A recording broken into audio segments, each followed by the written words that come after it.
उनके श्रृंगार, उनके रूप माधुरी का वर्णन हो रहा है।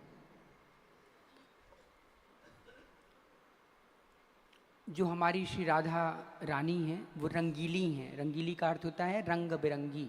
कैसे रंग बिरंगी? कलर में नहीं, भावों में, रस में। रस में रंग बिरंगी हैं, इसीलिए उनका नाम है रंगीली राधा रसिकन प्राण।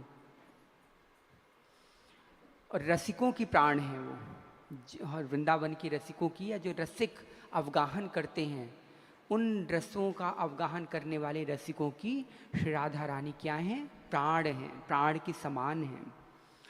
सरस किशोरी की रस बोरी भोरी मृद मुस्कान।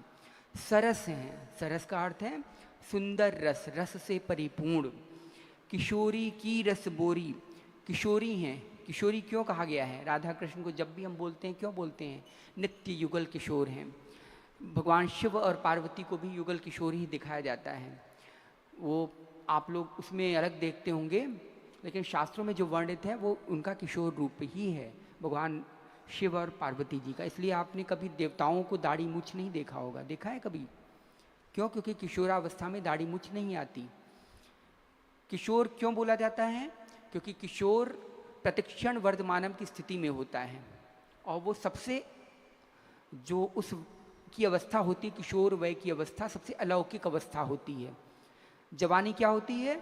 जवानी आ गई, परिपक्व हो गया व्यक्ति, अब इसके बाद ढलान आ जाता है।